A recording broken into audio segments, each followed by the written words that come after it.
harian Bapak M. Ali Ruben, kawan-kawan dari Cabur yang tidak bisa kami sebutkan satu persatu, sama-sama yang kami hormati dan kami banggakan.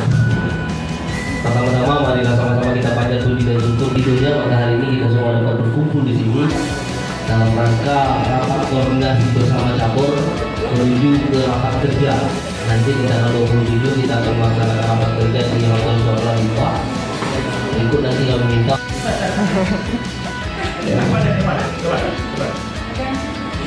Kami ingin kita bisa memberangkatkan semua atlet kita dan audisionya.